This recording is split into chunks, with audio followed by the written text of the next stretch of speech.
अमित जी, पहला सवाल आपसे ही, क्या सारे मुसलमानों को गौकशी से जोड़ने की कोशिश नहीं है फिल्म में जो लाइन आप लोगों की तरफ से इस्तेमाल की गई? नहीं, मुझे नहीं लगता ऐसा कुछ किया है हमने। और अगर आप ऐसे हिस्ट्री उठाएंगे तो फिर तो शोले से लेके पीके तक आप कहीं ना कहीं उंगली किसी ना किसी पे उठाते ही रहेंगे। तो मुझे ऐसा नहीं लगता, ये सिर्फ एक छोटी सी सच्चाई भी है जिसको हम कन्वे करना चाहते हैं, और दैट्स इट।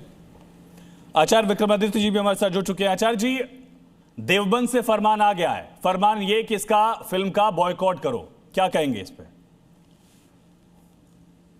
देखिए, जो घटना सामने घट रही है, एक बात बताइए, लगातार इस बात को मौलाना लोग टीवी पे आके अपने रील्स के माध्यम से ये लगातार कहते रहते हैं कि गौकशी करना इस्लाम के अंदर जायज़ है, और उसके बाद कई लोग इसके ऊपर फरमान भी देते रहते हैं। आप जगह जगह वीडियो देखते हैं, कितने वीडियो यूट्यूब पे अवेलेबल है, आप जाके उसको प्रैक्टिकली देख सकते हैं कि कैसे कैसे वो गायें काट रहे हैं, मिल के काट रहे हैं, और एक घटना लगातार घट रही है और उसको दिखाया जा रहा है। और ये सत्य बात है कि हमारे संस्कृति में कहा गौ रक्षा करने के लिए गाय को रोटी खिलाने की बात की जाती है, और सामने वाले गाय को रोटी की समझ के ही खाते हैं, और ये उनका नियम मान रखा है, और मौलाना इसके पीछे बैकफायर देते हैं। अब सत्य अगर कोई बात कही जा रही है तो उससे इनको मिर्ची क्यों लग रही है? ये सामने अगर मिर्ची लग रही है तो उसका भैया अपने आप को सुधार करने का प्रयास करो। एक और मौलाना है जो कहते हैं कि गाय को राष्ट्र पशु घोषित कर दी। जी विक्रमादित्य जी, मौलाना शाहबुद्दीन रजवी बरेलवी का बयान है, उन्होंने कहा कि हम समर्थन करते हैं, हुकूमत से मांग करते हैं कि गाय को राष्ट्रीय पशु घोषित करिए, इस मुद्दे का समापन करिए।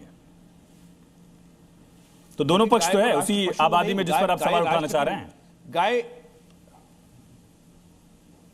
गाय को राष्ट्र निधि घोषित किया जाना चाहिए। राष्ट्र निधि है गाय कोई पशु नहीं है, माता का दर्जा उसको प्राप्त है। गाय हमारे यहाँ पूजनीय माना जाता है, माँ के समान पूजनीय माना जाता है। तो गाय राष्ट्र निधि है, इसको राष्ट्र निधि है, निधि रहेगी। पुरानी प्राचीन संस्कृति में जिनके पास जितना गोधन होता था वो उतने निधिमान माने जाते थे।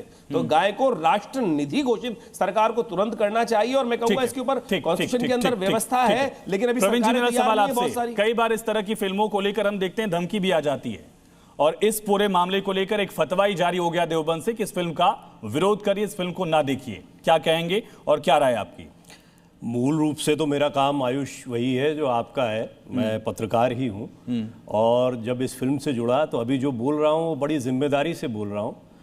चलो इस बहाने चर्चा में आई गाय, नॉट फिल्म। मैं सिर्फ फिल्म की बात नहीं करता, गाय पर हम चर्चा तो कर रहे हैं कम से कम। और जिस फिल्म में राजेश जैस अभी स्क्रीन पर दिख रहे हैं, इतने सीनियर आर्टिस्ट हैं, इतने बड़े कलाकार हैं, अमित प्रजापति बड़े जिम्मेदार डायरेक्टर हैं, मैं खुद एक पत्रकार होने के नाते इस चीज़ को हमेशा तौलता हूं कि मैं क्या कर रहा हूं। तो निश्चित तौर पर बिना फिल्म देखे किसी एक लाइन पर, किसी निष्कर्ष पर पहुंचना बहुत बड़ी मूर्खता है। क्या ये प्रमोशन का आसान तरीका नहीं हो गया है? ये सवाल नहीं उठना चाहिए? मैं इसको ऐसे कहूंगा, ऑन द कॉन्ट्ररी मैं ये कहूंगा कि ये प्रमोट कर दिया। मुझे नहीं पता कि आयुष मुझे यहाँ स्टूडियो में बुलाते और मुझसे बात करते गोदान के ऊपर, या अमित प्रजापति से बात करते। हम लोग कर रहे हैं, अपने अपने तरीके से प्रमोशन करते हैं, जैसे भी कर सकते हैं। लेकिन मौलाना साहब ने ज्यादा कर दिया प्रमोशन, इस पर विवाद करके। अब विवाद करके कोई प्रमोशन कर रहा है, उसमें तो ना तो मैंने बोला, ना अमित प्रजापति गए, ना विनोद चौधरी गए, ना राजेश जैस गए, किसी ने जाके नहीं बोला कि भैया इस पर विवाद कर दो। और जो विक्रमादित्य जी बोल रहे हैं वो महत्व की बात है। हमने हर जगह हर मंच पर यह कहा है कि गोदान का मकसद सिर्फ एक फिल्म तक सीमित ना रहकर गाय के ऊपर। मुमताज आलम जी, इस पर जवाब दीजिए। हम लगातार ये भी आंकड़े देख रहे हैं कि जो गौ तस्करी में शख्स पकड़े जा रहे हैं उनका संबंध 10 में से 7 मामलों में एक खास समुदाय से है। मैं आपको सामने केसेस रखता हूं। 4 फरवरी को सहारनपुर में गौवंश तस्करी के मामले में स्थायी वारंटी सारिक को गिरफ्तार किया गया।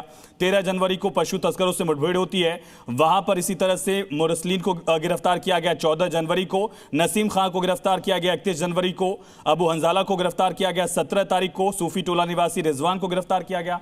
तो गलत क्या है इसमें? आंकड़े कैसे काउंटर करेंगे आप, मुमताज जी? देखिए, बहुत बहुत शुक्रिया आपका।